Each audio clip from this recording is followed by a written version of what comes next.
വർത്തമാനകാല ജീവിതവും ഭാവി ജീവിതവും ഏറ്റവും ഉത്തമമാക്കി മാറ്റാനുള്ള ഒരു വഴിയാണ് പഴയ കാലങ്ങളെ ഓർക്കുക എന്നത്. ഇത് പരിശുദ്ധ ഖുർആൻ പ്രത്യേകമായി നിർദ്ദേശിച്ചിട്ടുള്ള ഒരു മാർഗമാണ്. ഫാത്തിഹ സൂറത്തിൽ തന്നെ ആ അനുസ്മരണം ഉണ്ട്. ഇഹ്ദിനസ് സിറാത്തൽ മുസ്തഖീം, ശരിയായ വഴിയിൽ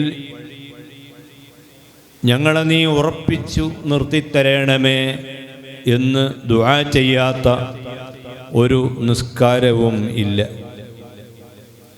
ഏതാണ് ശരിയായ മാർഗം എന്ന് നാം തിരിച്ചറിഞ്ഞിട്ടുള്ളതാണ്. പക്ഷേ വീണ്ടും വീണ്ടും ആ മാർഗത്തിൽ ഉറപ്പിച്ചു നിർത്തിത്തരണം എന്ന് നാം ദുആ ചെയ്യാൻ കൽപ്പിക്കപ്പെട്ടിരിക്കുന്നു. കാരണം സന്മാർഗത്തിൽ നിന്ന് നമ്മെ വ്യതിചലിപ്പിക്കുന്ന ധാരാളം ഘടകങ്ങളുണ്ട്. സ്വന്തം ശരീരത്തിൻ്റെ ഇച്ഛയാണ് ശരിയായ വഴിയിൽ നിന്ന് നമ്മെ അകറ്റുന്ന ഒരു ഘടകം. മറ്റൊന്ന് ശൈത്വാനാണ്. ശൈത്വാൻ നമ്മെ വഴിതെറ്റിച്ചു കൊണ്ടിരിക്കും. അങ്ങനെയുള്ള യാതൊരു അപകടത്തിലും കുടുങ്ങാതെ ശരിയായ മാർഗത്തിൽ ഉറപ്പിച്ചു നിർത്തിത്തരണമേ എന്ന് 17 തവണ ഓരോ ദിവസവും ദുആ ചെയ്യുമ്പോൾ ഫാത്തിഹയിൽ സഹോദരന്മാരും സഹോദരികളുമെല്ലാം ഇഹ്ദിനസ് സിറാത്തൽ മുസ്തഖീം എന്ന് ദുആ ചെയ്യുമ്പോൾ അതിൻ്റെ തൊട്ടടുത്ത വരി അനുസ്മരണത്തിൻ്റെ ആയത്താണ്. അവിടെയാണ് 22ാമത്തെ അനുസ്മരണവും വേറെ ഏതെല്ലാം നല്ല വ്യക്തികളെ പറ്റിയുള്ള അനുസ്മരണവും ഉണ്ടോ അതെല്ലാം ഫാത്തിഹ സൂറത്തിൽ പറഞ്ഞിരിക്കുന്നു. സിറാത്തല്ലദീന അൻഅംത അലൈഹിം, നീ നിഅമത്ത് ചെയ്ത ആളുകൾ ആരെല്ലാമുണ്ടോ അവരുടെ വഴിയിൽ, നീ അനുഗ്രഹിച്ചവരുടെ വഴിയിൽ, നീ നിഅമത്ത് ചെയ്തിട്ടുള്ളവരുടെ വഴിയിൽ ഞങ്ങളെ നീ ഉറപ്പിച്ചു നിർത്തിത്തരണം. എന്താണ് നിഅമത്ത്? ഇൽമു കൊണ്ടുള്ള നിഅമത്താണ് നിഅമത്തുകളിൽ ഏറ്റവും വലുത്. പണം നിഅമത്താണ്, ആഫിയത്ത് നിഅമത്താണ്. പണം ഉള്ള ആളുകളെ സംബന്ധിച്ച് അവർ നിഅമത്തുള്ള ആളുകളാണ് എന്ന് പറഞ്ഞാൽ അത് തെറ്റല്ല. ആഫിയത്ത് ഉള്ള ആളുകൾ അല്ലാഹുവിൻ്റെ നിഅമത്ത് ലഭിച്ചവരാണ്. പക്ഷേ സിറാത്തല്ലദീന അൻഅംത അലൈഹിം എന്ന് പറഞ്ഞ സ്ഥലത്ത് നിഅമത്ത് കൊണ്ട് ഉള്ള പ്രധാനമായ ഉദ്ദേശ്യം ഹിദായത്ത് കൊണ്ടും ഇൽമു കൊണ്ടും നിഅമത്ത് ലഭിച്ചിട്ടുള്ള മഹാന്മാരുടെ വഴിയിൽ ഞങ്ങളെ നീ ഉറപ്പിച്ചു നിർത്തിത്തരണം എന്നാണ്. അപ്പോൾ ഫാത്തിഹ സൂറത്തിൽ തന്നെ അനുസ്മരണം ഉണ്ട്. ഇനി പരിശുദ്ധ ഖുർആൻ, നമ്മളെല്ലാവരും ആ ഖുർആൻ പാരായണം ചെയ്യുന്നവരാണ്. 100 ആയത്ത് ഓരോ ദിവസവും പതിവായി ഓതാൻ നാം ശ്രദ്ധിച്ചാൽ അത് വലിയ ഭാഗ്യമാണ്. അല്ലാഹു തൗഫീഖ് ചെയ്യട്ടെ. മരണപ്പെട്ടാൽ എൻ്റെ പേരിൽ ഖുർആൻ ഓതണം എന്ന് വസിയ്യത്ത് ചെയ്തതു പ്രകാരം വന്യരായ ഉസ്താദിൻ്റെ പേരിൽ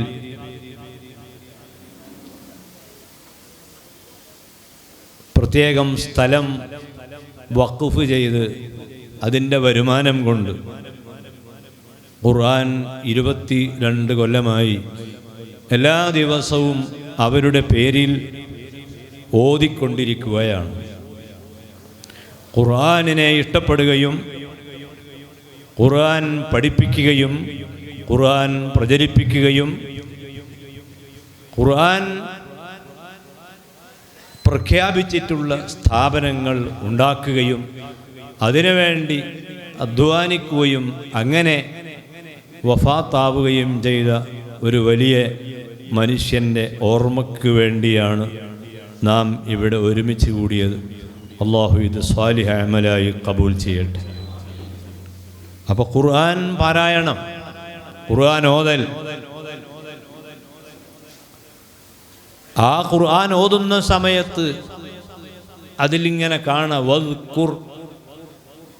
വദ്കുർ ഫിൽ കിതാബി ഇബ്രാഹിം വദ്കുർ ഫിൽ കിതാബി ഇസ്മായിൽ വദ്കുർ ഫിൽ കിതാബി മറിയം ഉദ്കുറു നിഅമത്തല്ലാഹി അലൈക്കും. അങ്ങനെ ഖുർആൻ ഓതുന്ന സമയത്ത് അനുസ്മരിക്കേണ്ട കാര്യങ്ങൾ ധാരാളമായി പറഞ്ഞിട്ടുണ്ട്. അതിൽ കൂടുതൽ പറഞ്ഞിട്ടുള്ളത് വലിയ മഹാന്മാരായ വ്യക്തികളെ അനുസ്മരിക്കണം എന്നാണ് ഖുർആൻ പല സ്ഥലങ്ങളിൽ പറഞ്ഞിട്ടുള്ളത്. ഇബ്രാഹിം നബി അലൈഹിസ്സലാമിനെ അനുസ്മരിക്കാൻ പറഞ്ഞിട്ടുണ്ട്. ഇബ്രാഹിം നബി അലൈഹിസ്സലാമിൻ്റെ മകനെ അനുസ്മരിക്കാൻ പറഞ്ഞിട്ടുണ്ട്. അയ്യൂബ് നബി അലൈഹിസ്സലാമിനെ അനുസ്മരിക്കാൻ പറഞ്ഞിട്ടുണ്ട്. സുലൈമാൻ നബി അലൈഹിസ്സലാമിനെ അനുസ്മരിക്കാൻ കൽപ്പിച്ചിട്ടുണ്ട്. ഒരു സ്ത്രീ ആയിരുന്ന മറിയം ബീവി റളിയല്ലാഹു അൻഹയെ അനുസ്മരിക്കാൻ ഖുർആൻ പറഞ്ഞിട്ടുണ്ട്. അതുകൊണ്ട് അനുസ്മരണം എന്നത് ഇസ്ലാം അതുപോലെ പരിശുദ്ധ ഖുർആൻ പ്രത്യേകം എടുത്തു പറഞ്ഞിട്ടുള്ള ഒരു കാര്യമാണ്. ഇന്ന ഹാദാ ലഫി സുഹുഫിൽ ഊല സുഹുഫി ഇബ്രാഹീമ വ മൂസ. എല്ലാ വെള്ളിയാഴ്ചകളിലും വെള്ളിയാഴ്ച ജുമുഅ നിസ്കരിക്കുന്ന സമയത്ത് ഒന്നാമത്തെ റക്അത്തിൽ സബ്ബിഹിസ്മ റബ്ബിക അൽ അല എന്ന ആയത്ത് ഓതുന്ന സമയത്ത് ആ ഒന്നാമത്തെ റക്അത്തിൽ തന്നെ 2 മഹാന്മാരായ പ്രവാചകന്മാരെ അനുസ്മരിക്കുവെന്ന വാക്കുകൾ കാണാം. സുഹുഫി ഇബ്രാഹീമ വ മൂസ. ഇങ്ങനെയെല്ലാം കുറേ മഹാന്മാരായ വ്യക്തികളെ അനുസ്മരിക്കുമ്പോൾ അവർ മരിച്ചുപോയവരാണ് എന്ന കാരണം കൊണ്ട് അവരെ അനുസ്മരിക്കുമ്പോഴേക്ക് അതിൽ ശിർക്ക് വരും. അങ്ങനെ ആയിരുന്നുവെങ്കിൽ അല്ലാഹു തആല മുഅ്മിനീങ്ങളോട് അങ്ങനെ കൽപ്പിക്കുകയില്ലല്ലോ. അല്ലാഹു തആല തൗഹീദ് പഠിപ്പിക്കാൻ വേണ്ടിയാണ് പ്രവാചകന്മാരെ ലോകത്ത് നിയോഗിച്ചത്. ആ പ്രവാചകന്മാരെ അനുസ്മരിക്കാൻ ഖുർആൻ പറയുന്നു. ഇസ്രാ മിറാജുമായി ബന്ധപ്പെട്ട ചർച്ചയിൽ സഹോദരന്മാരെ, സഹോദരികളെ, സുന്നത്ത് ജമാഅത്തിൻ്റെ ആദർശം അത് നാം മിറാജിൻ്റെ സംഭവത്തിലൂടെ പഠിക്കണം. ഇസ്രാഇൻ്റെ സംഭവത്തിലൂടെ അത് പഠിക്കണം. ഇസ്രാ മിറാജിൻ്റെ രാത്രിയിൽ മസ്ജിദുൽ ഹറാമിൽ നിന്ന് മസ്ജിദുൽ അഖ്സയിലേക്ക് ഒരു യാത്ര. മസ്ജിദുൽ ഹറാമിൽ ഒരു റക്അത്ത് നിസ്കരിച്ചാൽ 1,00,000 റക്അത്തിൻ്റെ പ്രതിഫലമാണ്. അവിടെ പലതവണ പോകാൻ അള്ളാഹു നമുക്ക് തൗഫീഖ് തരട്ടെ.